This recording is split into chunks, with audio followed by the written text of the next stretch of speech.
Sa pagsapit ng sumunod na araw, minabuti naman nilang ipagpatuloy ang kanilang paglalakbay. Yung lalaki namang nagbigay sa kanila ng babala, hindi na rin maiwasang sumama, gawa ng pakiramdam nito. Hindi nito mapapatawad ang kanyang sarili kung hahayaan niya yung umalis nang hindi man lang tinutulungan. Dahil sa inilahad nito, wala naman silang nagawa kundi hayaan yung sumama. Kampante naman noon si Orlan, lalo pat matagal nang pamilyar sa kanya ang mga higlikas at sa kung ano ang tangang kakayahan nito. Sa pagpapatuloy ng kanilang paglalakbay, wala naman silang ibang nakita maliban sa malawak na kapatagan, kalakip ang mga bundok na halos maitago na ng ulap dahil sa taas nito. Ayon kay Orlan, ang mga nasaksihan nila noon sa lugar na yon, isa sa mga memoryang hinding-hindi niya talaga makakalimutan. Kahit alam nilang malapit na sila sa bundok ng Sierra Madre, hindi niya pa rin maipagkakaila ang kapayapaang kanilang nararamdaman doon. Para naman masulit ito, nagdesisyon silang tumigil na muna ng ilang oras upang masulit ang ganoong tanawin. Pagpatak naman ng alauna ng hapon, nagpatuloy na sila sa kanilang paglalakad hanggang sa sumapit na naman ng takip silim. Pagtalikod naman ng araw sa kalupaan, agad naman nilang sinindihan ng mga dala nilang sulo. Pansamantala din muna silang tumigil, gawa ng ayon sa kanila, mula sa lugar na yon marami nang dumadaang engkantong itim tuwing pumapatak na ang dilim. Dagdag pa nito na, may kakayahan ding mangbagat ang mga ito, kaya kahit anong mangyari, wag na wag nilang ibababa ang kanilang mga depensa. Iwasan din nilang tumingin sa mga gilid ng daan, gawa ng talamak doon ang pagpapakita ng iba't ibang uri ng nilalang. Mariin ding inilahad ng lalaki, maituturing ng swerte kung purong mga itim na engkanto ang makakasalubong nila. Kapag minalas-malas, kung hindi mga gabunang aswang, paniguradong mga maranhig at balbal ang sasalubong sa kanila sa daan. Nang marinig naman ni Orlan ang sinabi nito, hindi naman niya maiwasang magtanong sa kadahilanang ang buong akala niya, kalimitan sa mga balbal at mga aswang, naninirahan sa lugar na malapit sa mga sityo at baryo. Dagdag pa niya na, hindi yun maninirahan sa mga malalayong lupain, lalo na't kung alam ng mga ito na wala doong nakatira. Subalit nang marinig naman ng lalaki ang sinabi niya, napangisi lang naman yon, sabay sagot sa kanya ng, "Baka nakakalimutan mo, tahanan ng lugar na ito ng iba't ibang uri ng nilalang. Hindi na mahalaga kung malayo sila sa mga bayan at baryo. Dito, hindi paninila ang pinagkukunan nila ng pagkain. Uso rin sa kanila ang kalakalan, kung saan may mga aswang na dumadayo sa kanilang mga pugad para magtinda ng karne. Yun nga lang, hindi salapi ang kabayaran, bagkus mga kaluluwa. Hindi ako sigurado sa mga aswang na yon, pero base sa mga nalaman ko, tinatawag silang mga amungabon. Kagaya din sila ng mga gabunan, pero sa pamamaraan ng kanilang pakikipaglaban, naiiba sila. Kadalasan ding nakikita silang may mga dalang kariton kung saan ang nagsisilbi nilang mga kalabaw, mga berdugo." Dagdag pa ng lalaki na, bago makipaglaban ang mga amungabon, makikipagpatayan muna sa kanilang mga katunggali ang kanilang alipin. Sa oras na matalo ito, doon pa lamang sila kumikilos. Ngunit base sa mga nalaman ng lalaki, kalimitan sa mga nakakaharap nilang antingero, hindi na umaabot sa mga kamay nila. Sapat na kasi ang kakayahan ng mga berdugo para mapaslang ang mga ito. Paglalahad pa ng kasama nila na Bawat isa sa mga alipin ng mga nilalang na yon, nagtatangan ng iba't ibang uri ng sandata. Kakaiba rin ang wangis ng mga ito, gawa ng minsan na rin niyang nasilayan ang ganoong uri ng nilalang. Paglalarawan nito sa mga berdugo, may mapupula yung mga balat. Napakakisig na wangis nito at meron yung mga kasuotan na pawang nagtatago lamang sa kanilang kasarian. Balot na balot din ng pinatuyong balat ng hayop ang kanilang mga kamay at binti, kalakip ang kanilang mga ulo. Sa likurang bahagi din ng mga ito, meron doong mga nakabaong bakal na siya namang nagsisilbing lalagyan ng kanilang mga sandata.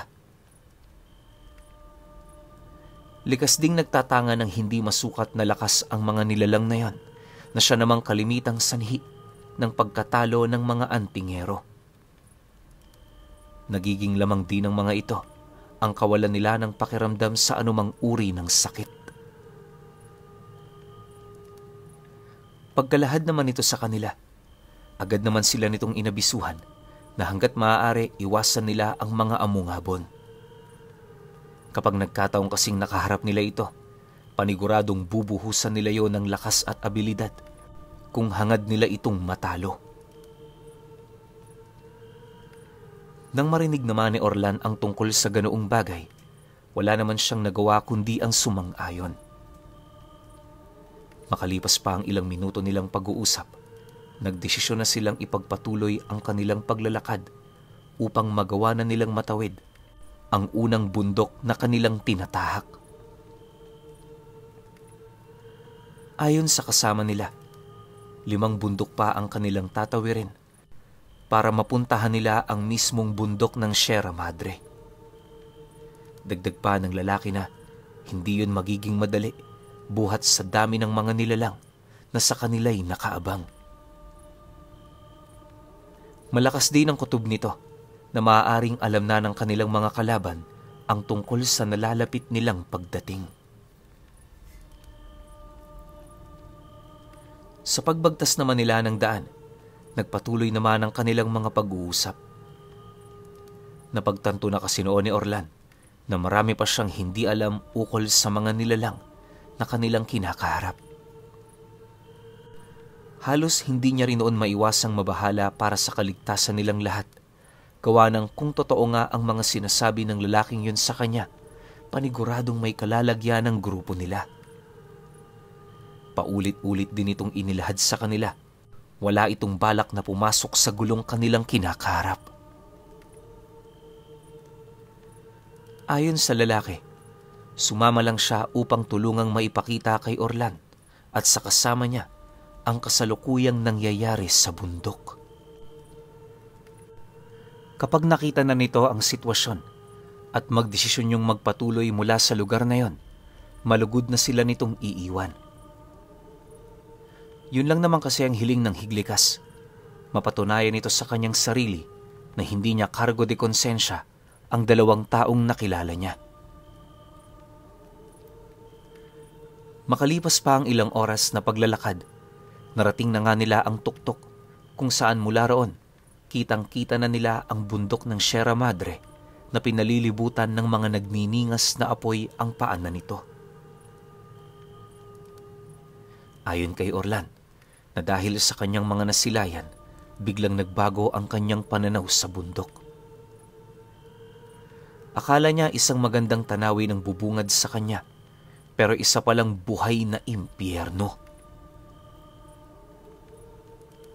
Sa pagpapatuloy naman ng kanilang pagmamasid, itinuro ng kasama nila ang bawat lugar na narating nito.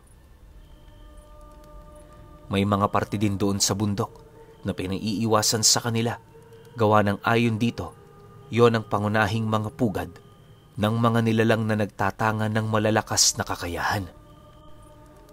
Paulit-ulit din itong inilahad ang tungkol sa mga gabunang tagasunod ng mga anghel. Kapag malapit na tayo sa bundok, mauunawaan niyo mga bagay na sinasabi ko.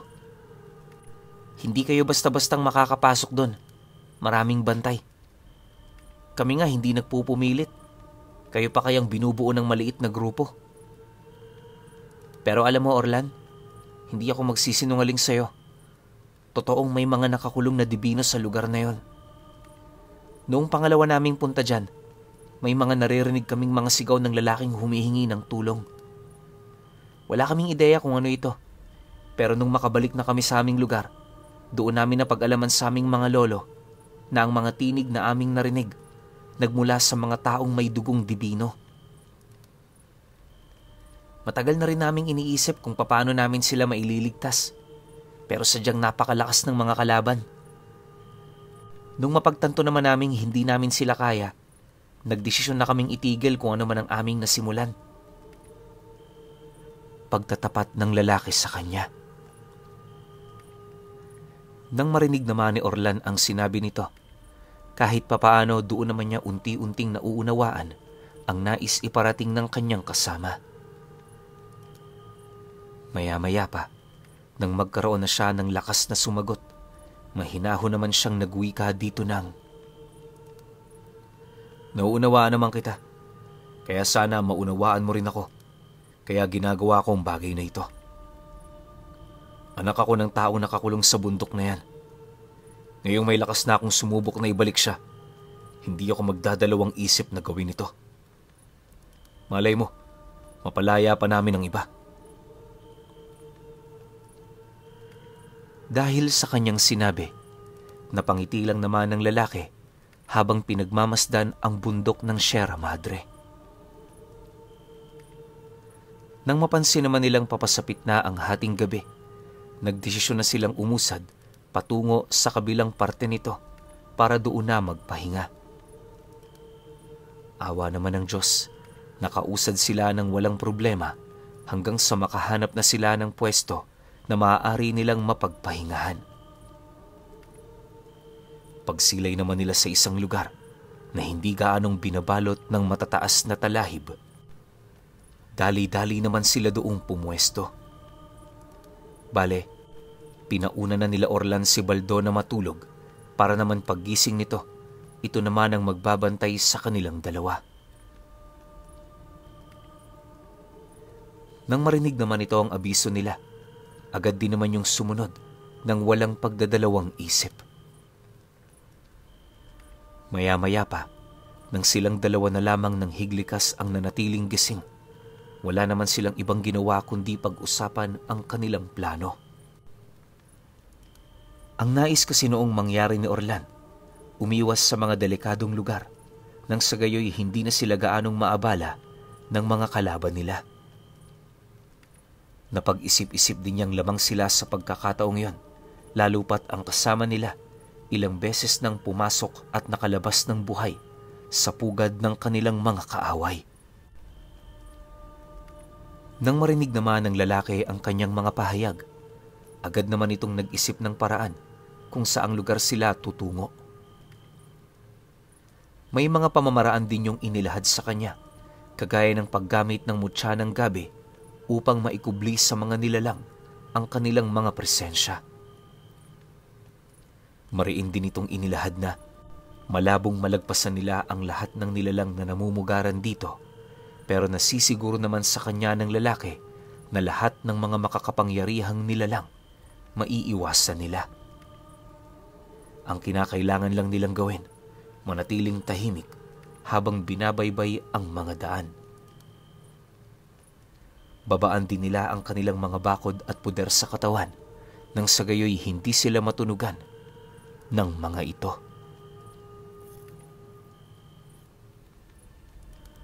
Matapos naman yung malaman ni Orlan, minabuti naman niyang sumang-ayon sa plano. Lahat din ng mga babala tinandaan niya ng maigi nang sa gayoy hindi malagay sa panganib ang mga buhay nila. Sa pagsapit naman ng sumunod na araw, hindi pa man sumasapit ang bukang liwayway, kasalukuyan ng umuusad ang kanilang grupo. Bawat lugar na kanilang tinatahak noon, maingat nilang pinag-aralan nang sa gayoy makaiwas sila sa mga kalaban. Akala nila magiging madali na yon dahil sa kaalaman ng kanilang kasama.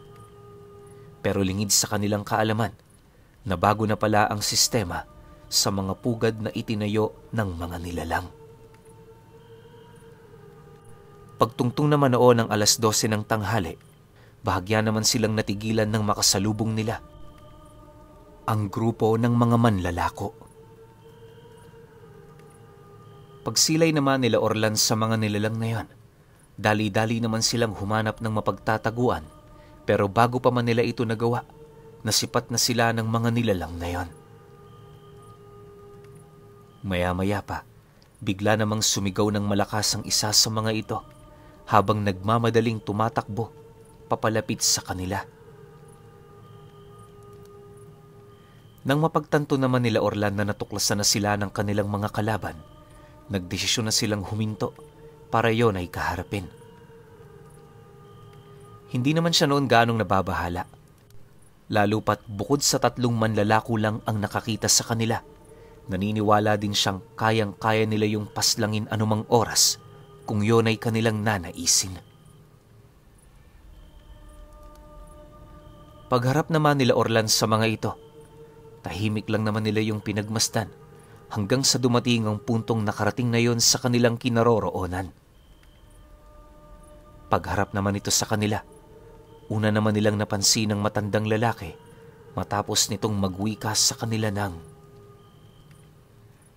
"Anong ginagawa niyo rito? Sinong nagbigay sa inyo ng permiso para pumunta rito? Hindi niyo ba alam? Bawal ang mga ordinaryong tao sa parte ng bundok na ito." Pagkarinig naman ni Orlan sa sinabi nito, agad naman siyang sumagot doon ng, "Hindi kami mga ordinaryo.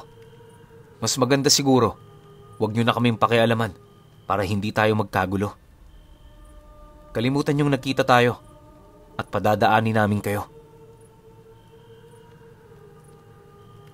Matapos naman niya itong mailahad, pasimple naman niyang ipinakita ang kanyang punyal na siya namang pamamaraan niya sa paninindak. Nang masipat yon ng matanda, ngumisi lang naman ito habang nakatitig sa kanya.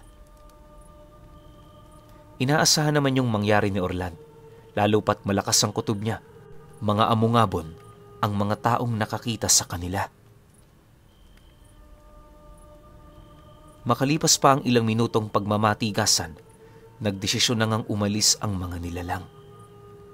Subalit, nang akmang uusad na ito, bigla naman yung pinigilan ng kasama nila Baldo na parabang hindi yun kumbinsido sa mga pangakong binitawan ng mga manlalako. Maya-maya pa, pagsilay naman ito sa kanya, pabulong naman yung nagwika ng,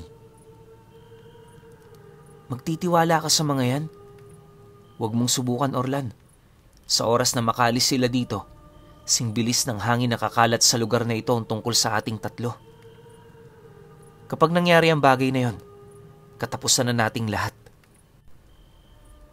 Dahil sa sinabi nito, ora mismo nagdesisyon itong si Orlan na harapin ang mga nilalang na yon. Pagramdam naman ng mga manlalako ukol sa kanilang naging pasya, ngumisi lang naman ang mga ito habang nakatingin sa kanila.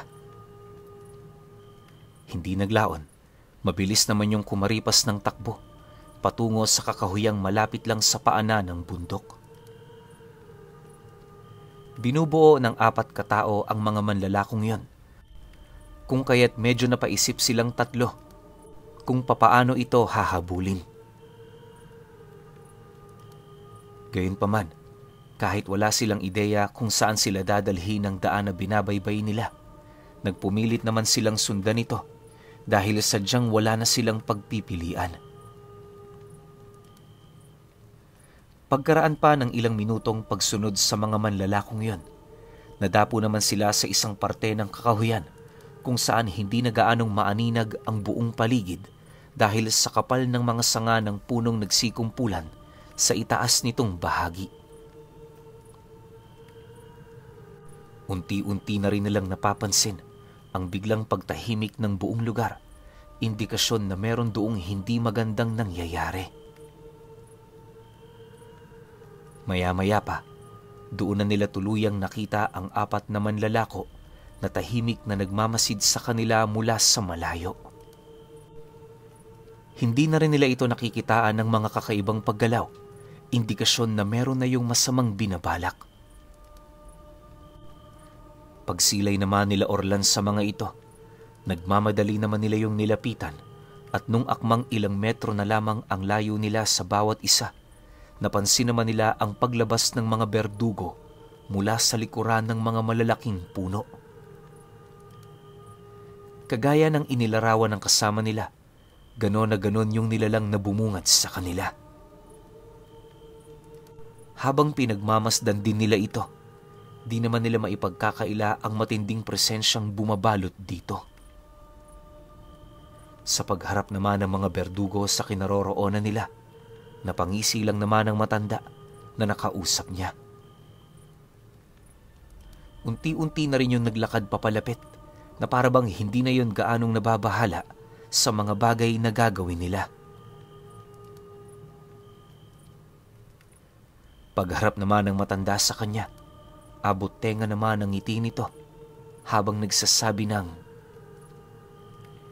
"Isang malaking pagkakamali ang pagsunod ninyo. Hindi nyo ba alam? Ang aninong nagtatago mula sa liwanag ng araw ang siyang pinagmumula ng aming kapangyarihan. Masyado kayong mapangahas. Nakakalimutan nyo na siguro kung saang lugar kayo tumayo." Kasabay ng pagwika nito ay ang pag-utos naman ito sa mga berdugo na palibutan silang 3. Nang maramdaman naman ng higlikas ang hakbang na ginawa ng mga kalaban nila, pasimple naman itong nilapitan si Baldo, sabay abot ng isang mutya na nagmula lang sa dahong kinuha nito sa lugar kung saan yon nakatayo.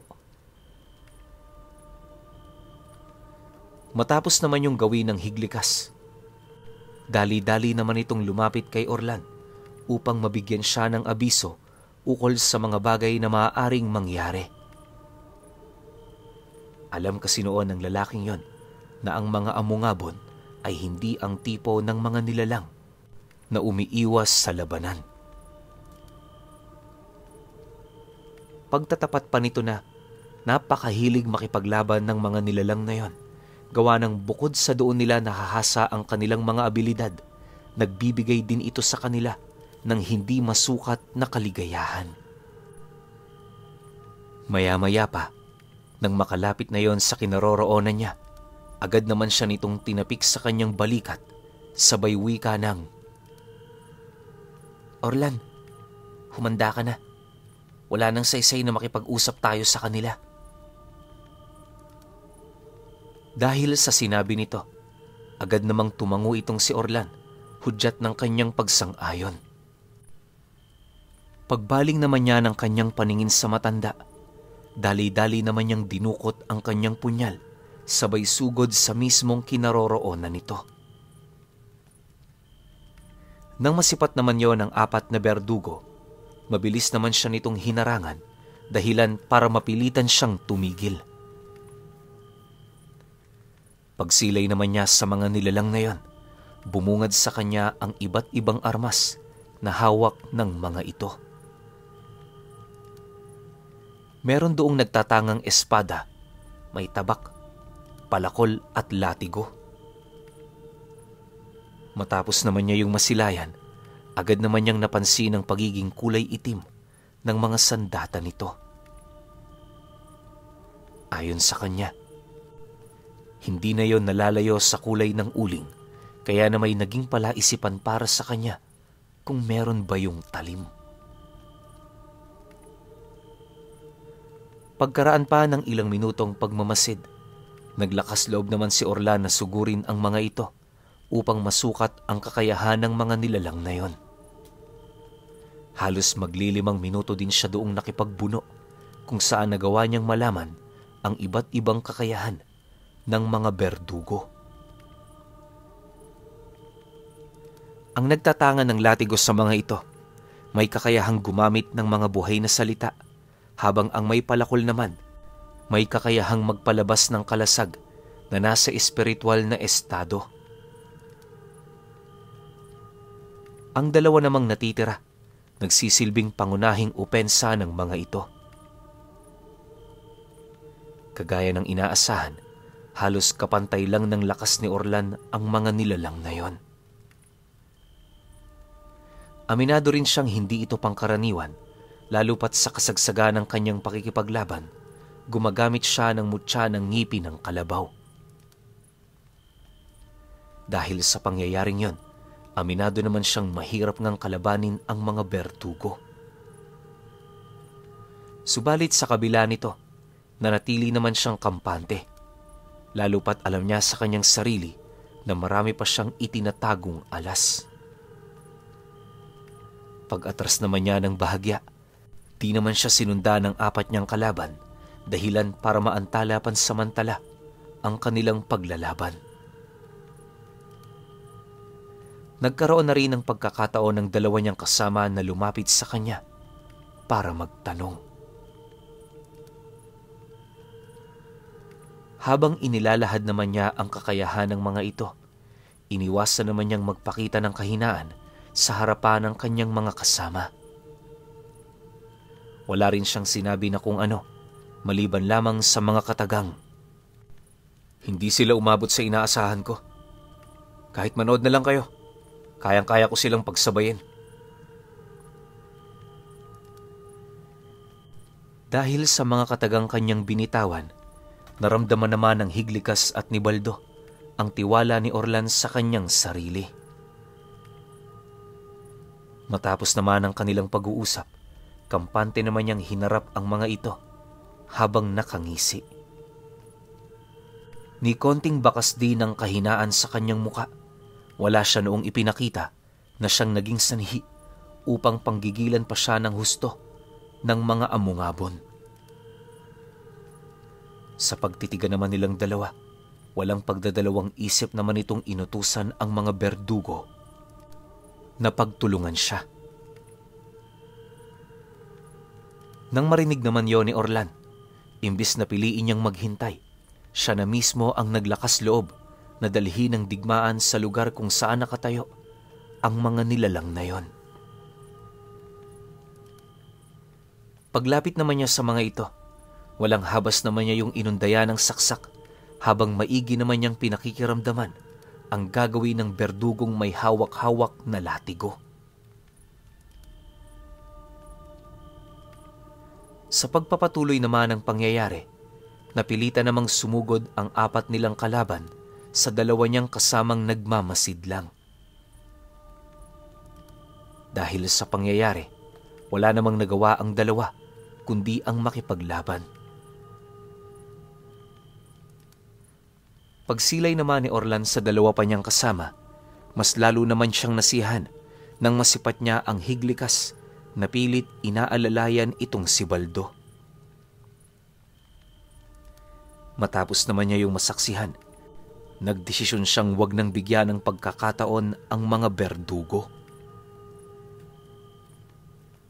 Sa tulong ng kanyang gabay, nilusob niya ng nilusob ang mga ito hanggang sa nasugatan na ng kanyang punyal ang isa sa mga itong nagtatanga ng espada.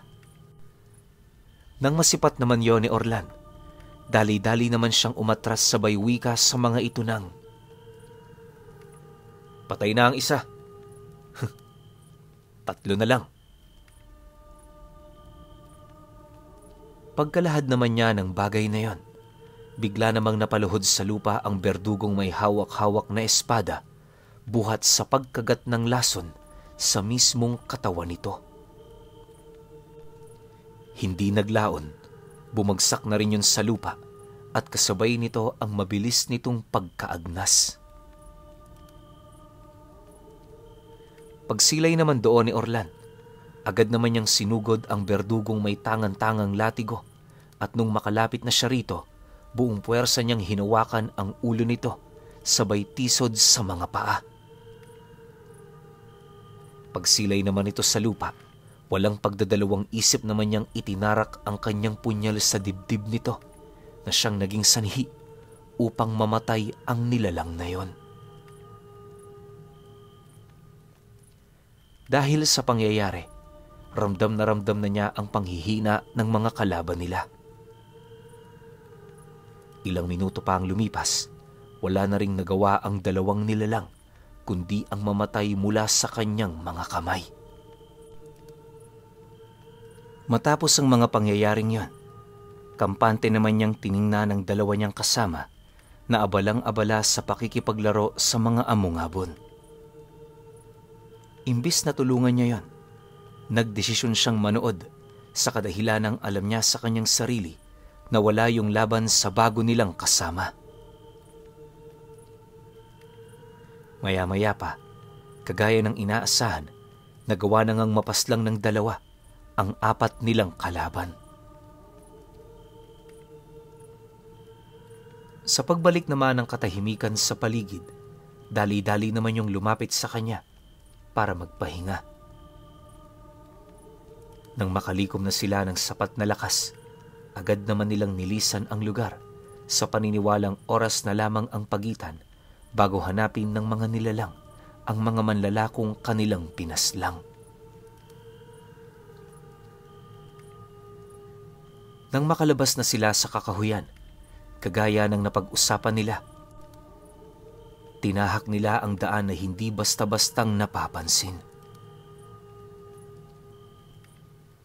Sa kasagsagan naman ng kanilang paglalakad, mas lalo namang naging klaro sa kanila kung ano ang lahi ng mga nilalang na naninirahan sa lugar. Ayon sa kanya na, bagaman nagtatangan yon ng iba't ibang dugo sa katawan, naniniwala siyang meron itong isang lahi kung saan magkakahalintulad silang lahat. At ang lahing yon, walang iba kundi ang lahi ng mga aswang. Para sa kanya, hindi na yon nakapagtataka, lalo na tanging ang mga aswang lamang ang may kakayahang maging mandirigma ng 9 na anghel. Di naman kasi maaaring dumepende yun sa mga mangkukulam at mambabarang, gawa ng pagdating sa pisikal na lakas na kumbate, napakahina ng mga ito. Hindi lang yon, kailangan din nila ng lakas ng mga aswang upang merong magsusustento sa kanila pagdating sa pagkain. Ilang oras pa ang dumaan, narating na nga nila Orlan ang paanan ng sumunod na bundok. Mula sa lugar na yon, pansin na nila ang iilang parte ng talahiban kung saan merong mga natutuyong puno. Alam nilang tatlo na hindi pangkaraniwan ang lugar na yon, kung kaya't nagdesisyon silang lapitan ito para tingnan kung ano ang nangyayari rito. Maya-maya pa, paglapit naman nila sa talahib, una namang bumungad sa kanila ang mga natutuyong damo sa ilalim nito. Isipin ninyo, mamasa-masa ang lugar na yon, kaya papaanong namatay ang mga damong ligaw na doong tumubo?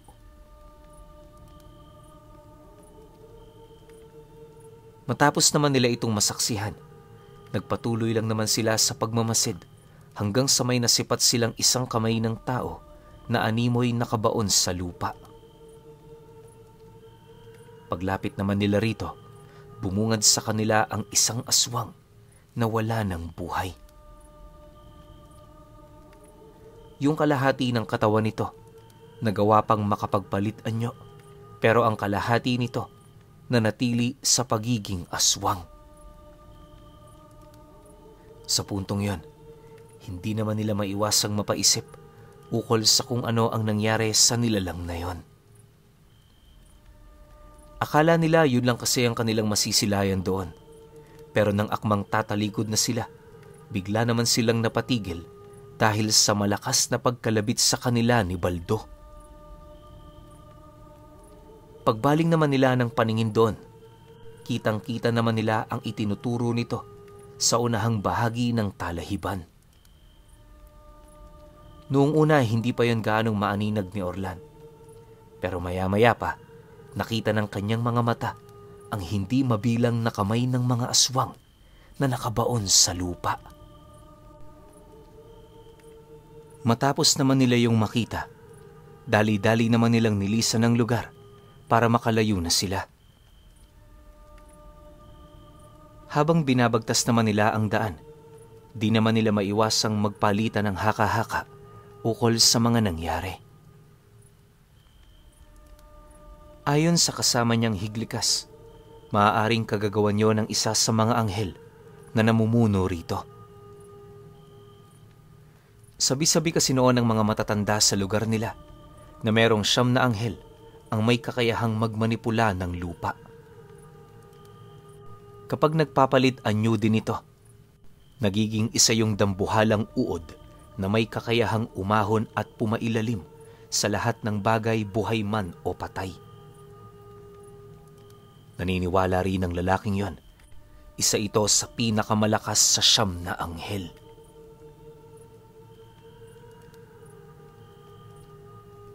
Makapangyarihan kaming mga Higlikas. Pero syempre, meron din kaming kinakatakutan. Kabilang ang mga demonyong yon sa mga nilalang na hindi namin pinagtutuunan ng pansin para puksain. Oo, may laban kami sa kanila. Pero kapalit nun, ang napakaraming buhay ng aming mga kapatid. Naisin man naming magkaisa sa layuning ito, pero karamihan sa amin hindi maiwasang mapatanong kung bakit namin to gagawin. Sa panahon ngayon, masasama na ang tao. Hindi na sila kagaya nung una na marunong magkilala. Ito ang tandaan mo, ilang dekada pa mula ngayon, wala na silang pananampalataya. Sasakupin na ng masasama ang mga paparating na henerasyon.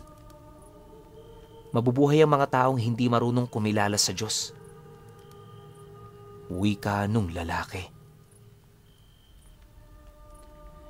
Dagdag pa nito na yon ang ikinakatakot ng kanilang angkan, lalo na't marami nang nanghula nito.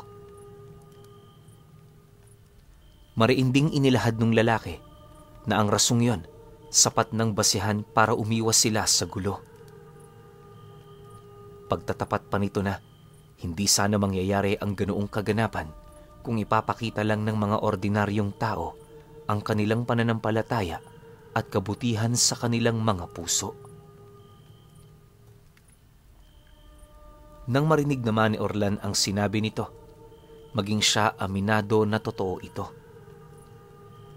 Matagal niya na yung nakita, magmula pa noong naroon pa siya sa lugar nila. Makalipas pa ang ilang minutong pag-uusap, napansin naman nila ang tila bang pagbalot ng kadiliman sa buong paligid. Paglubog naman ng araw sa kalupaan, dali-dali naman silang sumuot sa mga kakahuyan para magtago. Ayon kasi sa kasama nila, na sa oras na tumalikod ang araw, mapupuno ng mga nilalang ang lugar na yon. Dagdag pa nito na hindi ito magiging maganda sa kanila, lalo pat sa mga oras na yon, nakapasok na sila sa pinaka-teritoryo ng kanilang kalaban.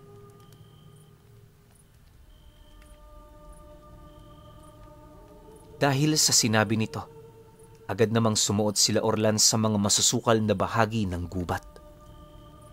Ibinaba din nila ng husto ang kanilang bakod at puder sa katawan para lamang masiguro na hindi sila nito matutunugan. Maya-maya pa, nang maikubli na nila ang kanilang mga sarili, tahimik naman silang nagmasid sa mga lugar na inaasahan nilang pagkukumpulan ng mga nilalang. Maya-maya pa, nang tuluyan na ngang kumagat ang dilim, paisa-isa na nilang nakikita ang mga taong hubot-hubad na mabilis na tumatakbo sa buong paligid. Panay din ang pag-angil ng mga ito na para bang meron yung hinahanap. Hindi naglaon, may dumating na nilalang na may daladalang malaking sulo. Sa itaas ng sulong yon, may isang maliit na hawla na pinagkukulungan ng mga San Telmo. Nang maaninag naman niya ito, doon naman bumungad sa kanya ang isang lalaking maraming sugat sa katawan. Nangingitim na ang mga kamay dahil sa kakahawak nito ng sulo. Wala na rin yung buhok at bawat galamay nito merong mga tanikalang nakapulupot. Sa isip-isip nila noon, isa yung alipin ng mga aswang na piniling buhayin sa ganoong silbi. Ayon sa kanya, mas nanaisin niya pang mamatay sa mga ito kesa maging ganon ang kalagayan niya. Dagdag pa niya na, sa iba maaaring swerte ang lalaking yon, pero para sa kanila, napakamalas ng buhay nito. Isipin ninyo, habang buhay yung magpapatuloy sa ganoong kondisyon.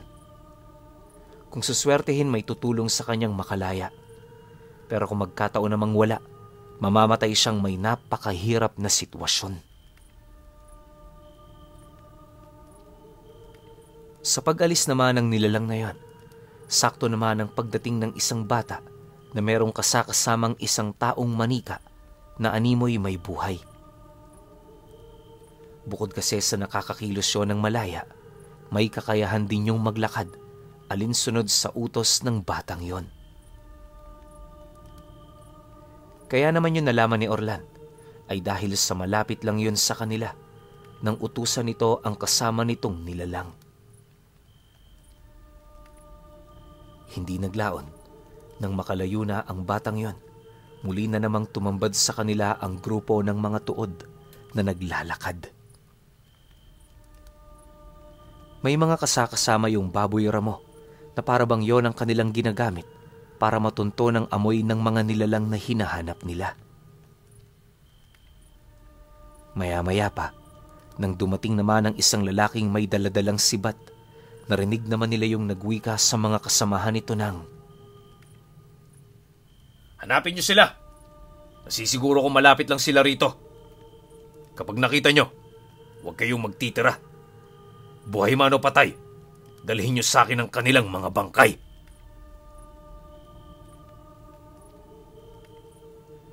Pagkalahad naman ng nilalang ng mga katagang yon, bigla naman yung nagpalit anyo bilang isang dambuhalang paniki. Paglipad naman ito, ilang beses pa yung umikot sa itaas na parabang meron itong hinahanap. Sa puntong yon, doon nila napagtanto na sila ang pakay ng mga nilalang.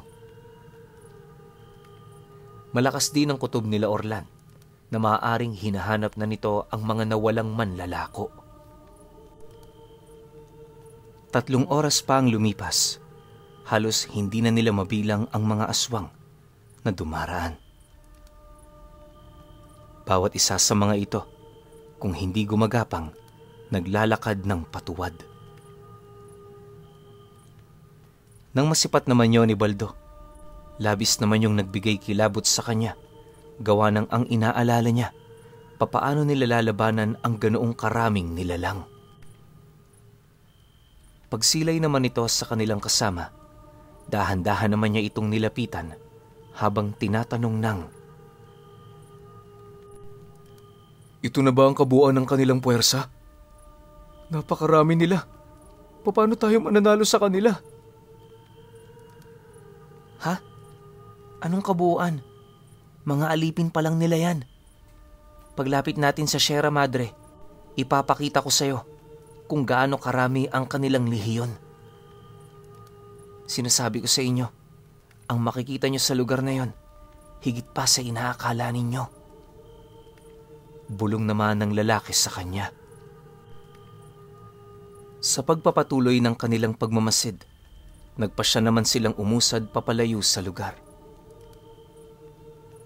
Medyo nababahala na rin kasi sila, gawa ng unti-unti nang lumalapit sa kanila ang ginagawang paghahanap ng mga nilalang.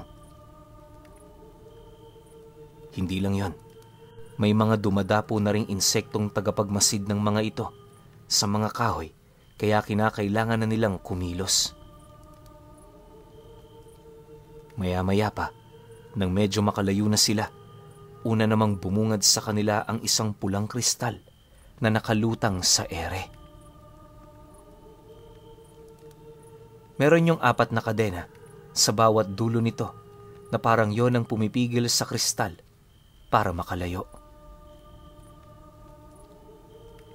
Habang pinagmamasdan naman nila Orlan ang bagay na yon, halos wala naman silang kaide-ideya kung ano ito.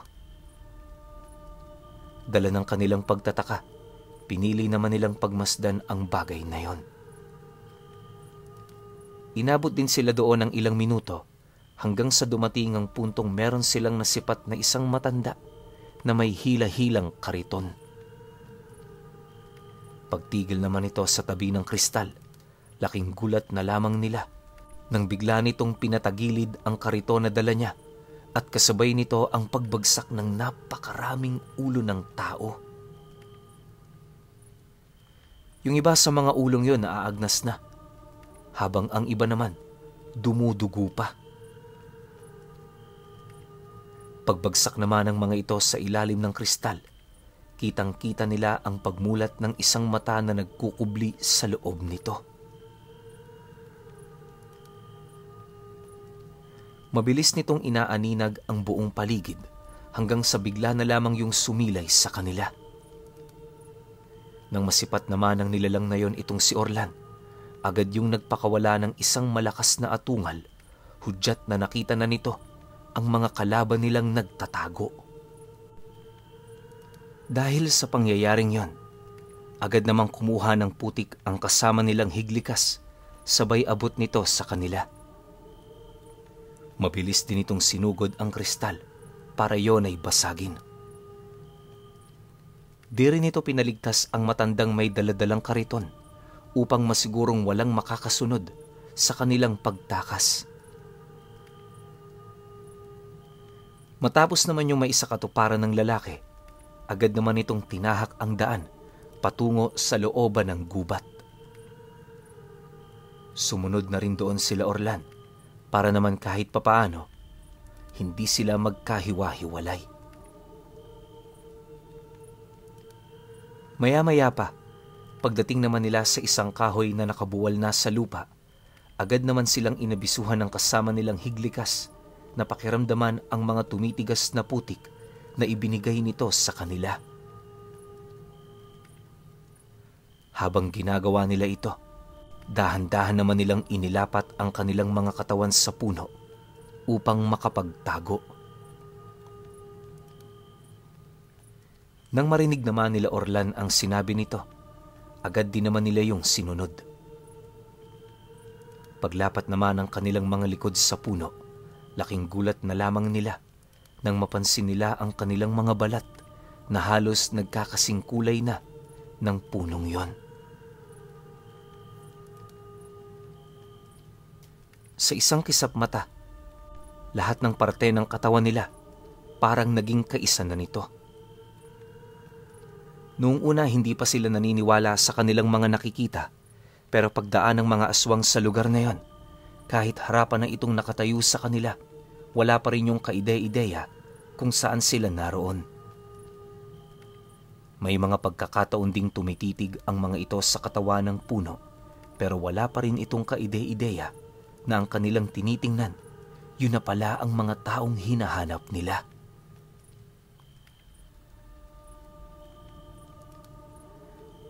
Pag-alis naman ng mga ito, napabuntong hininga na lang itong si Baldo dahil sa nararamdaman nitong kaba. Sa paglipas pa ng mga oras, wala silang ibang ginawa kundi ang magtago. Sa abot ng kanilang makakaya, iniwasan nila noong may makaharap nang sa gayoy hindi sila mahirapang umusad. Alam naman nilang kayang-kaya nila yung talunin, pero ang kanilang iniisip ay yung maaaring kahantungan nito. Naniniwala kasi sila noon na kapag gano'n ang kanilang ginawa, posibleng hindi na nila mararating ang bundok ng Sierra Madre. Kahit ilang daan pa man kasi ang kanilang mapaslang, hindi pa rin yun sapat para maubos ang mga lehiyon ng mga nilalang na nasa ilalim ng pamamahala ng 9 na anghel. Sa pagsapit naman ng 5:00 ng madaling araw, kahit papaano papaunti na ng papaunti ang mga nilalang na naglilibot sa lugar. Pagsikat naman ng araw, parang bula naman yung naglaho at kasabay nito ang pagbalik sa normal ng buong paligid. Base sa mga nakita niya, kusang binabalot ng sabulag ang kaharian ng mga nilalang sa oras na tinatamaan yon ng sikat ng araw. Subalit, kapag dilim naman ang tumatama rito, naihahayag ang tunay na anyo nito. Makalipas pa ang ilang minutong pagmamasid, lahat ng mga kahindik-hindik na bagay na kanilang nasaksihan, unti-unti nang bumabalik sa normal. Ultimo ang mga nagkalat na bangkay ng mga aswang sa paligid, bigla na rin yung nawala. Maya-maya pa, pinalot naman ng magagandang huni ng ibon ang kabuuan ng lugar. Nag-umpisa na ring gumala ang mga ligaw na hayop na siya namang ipinagpasalamat nila kahit papaano. Hindi naglaon, nang makumpirma nilang nagtatago na ang kanilang mga kalaban, nagdesisyon na silang lumabas para manila ng kanilang kakainin. Huwag kayong mabahala sa mga ligaw na hayop na naglipa na rito. Pwede natin silang kainin sapagkat hindi naman sila nakakatungtong sa mismong kaharian ng sinaunang aswang. Ang nangyayari sa kanila, kapag sumasapit ang gabi, dinadala sila ng karimlan sa ibang dimensyon. Doon sila magpapalipas ng magdamag at kapag pumutok na ang liwanag ng araw, muli silang babalik sa mundo ng mga tao para ituloy ang kanilang mga nakagawian. Alam nyo, sila din ang naging pantawid gutom ko kapag pumupunta ako rito. Wika ng lalaki. Nang marinig naman nila Orlan ang sinabi nito, dali-dali naman silang gumawa ng paraan para makatibag ng baboy ramo. Sa sobrang pagkagutom nila noon, ginagamitan na nila yon ng mga pantigalpong dasal para mapabagal ang kilos nito. Paghuli naman nila sa isa, agad naman yung tinaga sa ulo ni Baldo, sabay wasiwas ng dibdib nito. Nang mayalis na nila ang mga hindi nila kailangan, agad naman nilang pinagtulungan ng ligaw na hayop para dalhin sa isang malaking lilim ng puno. Sa lugar na yon, pinagtulungan nila yung linisan hanggang sa pwede na nila itong ihawin. Yung luto nila sa hayop, literal na ihaw lang. Wala nang pansahog. Palakasan na din yon ng sikmura. May mailagay lang sa kumukulo nilang bituka.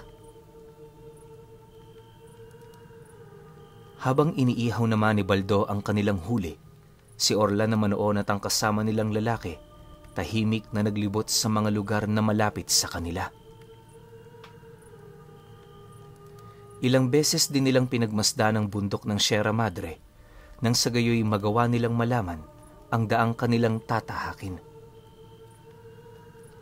Matapos naman nila itong gawin, nagmadali naman silang bumalik sa kinaroroonan ni Baldo para tingnan ang kalagayan nito. Pagdating naman nila sa lugar na kinaroroonan nito, nasipat naman nila yung naglilipat na ng mga tuyong karne sa dahon ng anahaw na nakuha nito. Habang kumakain sila, panay naman ang kanilang naging pag-uusap ukol sa kanilang mga plano. Dahil sa iyo ng unang beses na makapasok sila sa lugar na yon, wala silang ibang pinakinggan kundi ang mga payo at paalala ng kanilang kasamang naglabas-masok na doon. Base sa mga napansin ng lalaki, inilahad nito sa kanila na maaaring nagbago na ang pamamaraan ng pagbabantay ng mga nilalang sa lugar. Isa sa mga pinagbasehan nito ay yung muntik-muntika ng pagkatuklas sa kanila noong nagdaang gabi. Pagtatapat pa nito na, dahil sa pangyayaring yon, mahihirapan silang makausad. Mariin din itong inilahad na kung ito lang ang masusunod, pipiliin itong bumalik na kesa makipagsapalaran pa. Gayunpaman, sa kabila ng sinabi nito, wala pa rin yung magagawa, lalo pat aminado yung tanging si Orlan ang may kontrol sa ganoong bagay. Pagkalahad naman ng lalaki sa mga posibilidad na maaaring mangyari sa kanila, minabuti naman itong manahimik upang mapakinggan ang mga sasabihin niya. Nang mapansin naman yun ni Orlan, kampante naman siyang tumitig sa mga mata nito habang dahan-dahang ibinabaling kay Baldo ang kanyang paningin. Pagramdam naman itong nanatili pa ring nakahanda ang dalawa na sumunod sa nais niya, agad naman siyang nagwika sa mga ito ng, "Itutuloy pa rin natin ang ating nasimulan. Marami na tayong pinagdaanan, kaya hindi na tayo maaaring umurong pa. Di ba, ganito naman talaga ang takbo ng buhay. Maganda man o hindi ang magiging kahihinatnan, wala tayong pagpipilian, kundi ang magpatuloy. Higpitan lang natin ang kapit sa itaas. Alam kong hindi niya tayo pababayaan." Pagkalahad naman ni Orlan sa bagay na yon, agad naman yung napasilay sa kasama nilang lalaki habang taus-puso itong nagpapasalamat. Aminado rin kasi siya na kung hindi dahil sa tulong nito, maaaring hindi sila makakarating ng ganoong kalayo. Nang marinig naman yon ng kanilang kasama, tumangulang naman ito habang sumasagot sa kanya ng, "Baka nga ito talaga nakatadhanang mangyari. Basta Orlan, kapag narating na natin ang tabi ng Sierra Madre, doon ka na magpapasya kung tutuloy ka pa ba. Mula sa lugar na yon, hindi na ako uusad. Pero kung gusto niyong maghintay ako, gagawin ko ito. Huwag kayong mag-alala. Malapit niyo nang makita ang bagay na tinutukoy ko." Matapos naman itong makapagsalita, agad naman nilang ibinaon sa lupa ang mga karneng hindi nila naubos. Naisa na yung dalhin ni Baldo para may maluto sila sa gabi, pero mariin yung tinutulan ng kasama nila. Ayon kasi dito, hindi yun magiging maganda para sa kanilang sitwasyon, lalo pat likas na sa baboy ang pagkakaroon ng kakaibang amoy kapag inimbak yun ng hindi nilalagyan ng asin. Maaari kasi yung gamitin ng mga aswang para matunton ang kanilang lokasyon. Dagdag pa nito na kapag nangyari ang bagay na yon at nagkataon namang malapit na sila sa paanan ng Sierra Madre, paniguradong dadagsain sila ng hindi mabilang na mga kalaban. Sa oras na yon ay maganap, nasisiguro ng kanilang kasama na maaring yun na ang magiging katapusan ng buhay nila.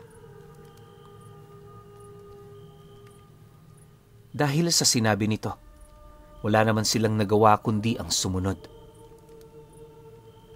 Para kay Orlan at kay Baldo, wala namang problema ang ganoong sitwasyon, lalo pat sanay naman silang malipasan ng gutom. Dagdag pa niya na, digmaan ang kanilang ipinunta sa lugar na yon, kung kaya't inaasahan na nila ang mga ganoong pangyayari. Matapos naman nilang mailibing ang karne, agad din naman silang umusad. Sa kasagsagan ng kanilang paglalakad, maya't maya naman ang pagsilay nila sa paligid upang masigurong walang sumusunod sa kanila. Hindi naglaon. Nang marating na nila ang paanan ng sumunod na bundok, bahagya naman sila noong napatigil sa kanilang paglalakad matapos nilang mapansin ang isang kubong nakatirik sa gilid nito. Nakabukas ang pinto ng kubong yon at sa estado nito, parang matagal na yung hindi natitirhan ng tao. Subalit, pagsilay naman nila sa may bandang hagdan, meron silang nakitang isang dahon ng saging na punong-puno ng dugo. Wala silang kaide-ideya kung saan yon ang galing, pero nasisiguro nila bago lang ang dahon na yon sa lugar. Dahil sa pangyayaring yon, Agad naman silang humanap ng mapagtataguan para makapagmasid. Matyaga sila noong naghintay, hanggang sa maya-maya pa, may nasipat silang isang matandang lalaki na naglalakad papalapit dito. Nakasuot yon ng salakot, kaya na may hindi nila basta-bastang maaaninag ang mukha nito. Pagpasok naman ito sa loob ng kubo, dali-dali naman nila yung nilapitan para kumprontahin ito. Pagdating naman nila sa harapan ng kubong yon, matapang namang tinawag ni Orlan ang matanda. Pinato na rin ni Baldo ang bahay nito, pagpapakita na hindi sila doon natatakot kahit nakatira pa yon sa mismong teritoryo ng Panginoon nito. Matapos naman nilang gawin ang bagay na yon, nagmamadali namang lumabas ang matanda. Nakasalukuyang kumakain ng piraso ng karneng hindi pa naluluto. Pagbaba naman ito sa hagdan, kampante naman yung humarap sa kanila habang maiging nagmamasid. Makalipas pa ang ilang minuto, nagsimula na ring magsalita ang matanda na para bang hindi man lang yun nababahala para sa kanyang buhay. Imbis kasi na matakot ito, ipinagmalaki pa nito sa kanila kung ano ang ginagawa nito sa lugar na yon. Dagdag pa ng matanda na kaya siya nagdesisyong mapabilang sa mga aswang ay dahil sa galit at puot nito laban sa mga kapwa nito tao. Nang marinig naman nila Orlan ang sinabi nito, kahit papaano hindi naman sila noon gaanong nabahala, lalo pat wala naman silang napapansing kakaiba sa matanda, maliban sa pagkakaroon nito ng kakarampot na kaalaman pagdating sa pangungulam. Maya-maya pa, nang mailahad na nito ang lahat ng bagay na nais niyang malaman, doon na din yun nagsimulang magtanong sa kanila, subalit hindi nila yon pinagbigyan. Bukod kasi sa ayaw nilang may makaalam sa kanilang pakay sa lugar, medyo nag-aalala din siya sa mga pangyayaring pwedeng mangyari sa kanyang ama sa oras na malaman yon ng kalaban nila. Wala kaming pakialam sa buhay mo. Sige, ganito na lang. Sasabihin mong lahat ng iyong nalalaman at kapalit naman ito, hindi ka namin papatayin. Amanos na yon kung iisipin, hindi ba? Ano tanda? Payag ka ba? Wika ni Orlan sa matandang nadatna nila. Nang marinig naman ito ang kanyang sinabi, medyo nag-aalangan pa yung sumagot, pero pagdukot niya ng kanyang punyal, wala na yung nagawa kundi ang sumang-ayon. Sa kanilang pag-uusap, may mga bagay na nalaman sila Orlan na mas nagpataas ng tsansa para mailigtas niya ang kanyang ama.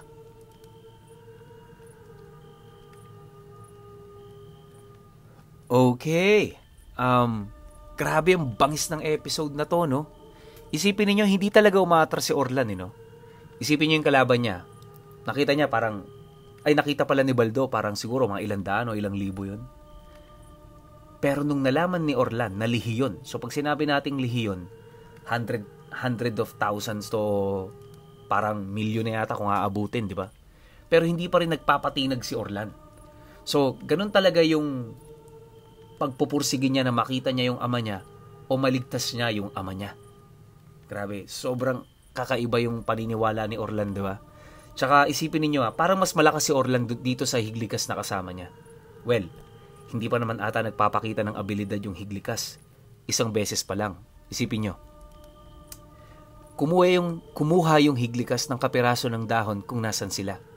Tapos naging mutya ka agad yun. Diba ang bangis?